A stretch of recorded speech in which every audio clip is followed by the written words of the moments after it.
Oh, that's good bourbon. Are we good to go? Yeah, alright. Oh, I'm so wasted.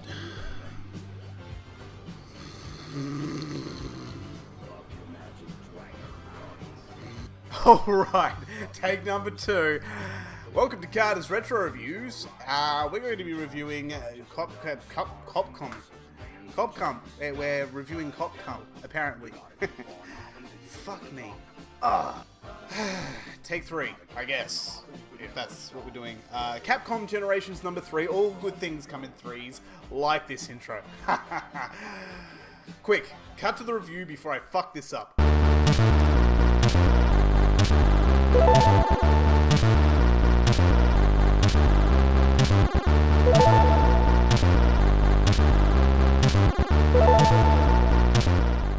Whenever I get the chance to review a compilation release such as the Capcom Generation series, the things I mainly look at are how close to the original they are, have they survived the test of time, and the ultimate question, whether they're good games at all, funnily enough. It makes it hard to compare to the originals when I haven't even heard of half of the games on this release. Vulgus I knew about because of a combination of emulation and YouTube.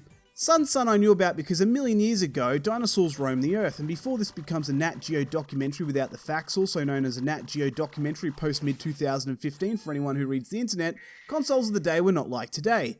Not everyone in my area had a gaming console. It wasn't uncommon, but it wasn't as common as it is today. And I knew this kid called Matthew, and he had a NES with what I think was Dig Dug and Sun. They're alright, I guess. Yeah, I know, cool story, bro. But this time around, we're treated to 4 titles. Vulgus, Sun, Higemaru, I think that's how you pronounce it, Higemaru,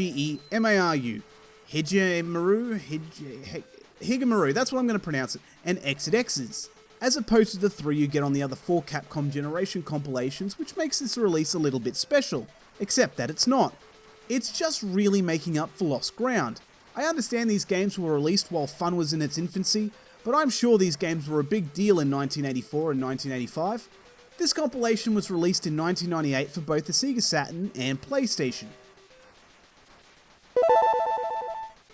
Presentation of the package is alright. I like the intro video, if you can call it that, even though it was too short. Now, I know this is going to sound... excuse me, terrible.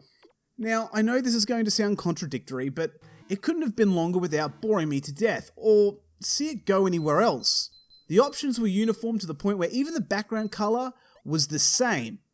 In-game presentation was a typical 80s arcade fare with a standard layout of each game type. No wasted space on screen, and the exact font you would expect to see on an 80s game.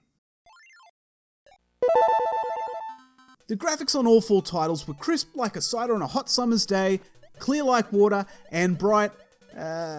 enough. We're dealing with the whole 8-bit colour.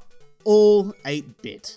I think the graphics certainly on Sun were better than what I remember them being on the NES, and Vulgus seems to be pretty good as well. But even without playing the originals of the other 2 games, they look pretty good to me too. Sound is very primitive, but hey, what do you expect for 1984? Sun was pretty good, but Vulgus didn't impress me. The sound was more annoying, as was X's. With Higemaru, I didn't even notice the music. I knew it was there while I was thinking about it, but what it actually sounded like, I have no idea, and I had to re-listen to it. Needless to say, it was an average affair. Sound effects are your typical pew pew and shit.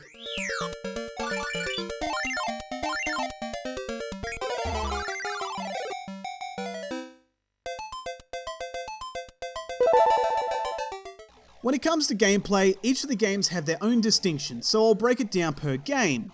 Vulgus and X's were both shoot-em-ups that really felt like they were the same game with different art assets. But, even worse than that, X's suffered from repetitiveness.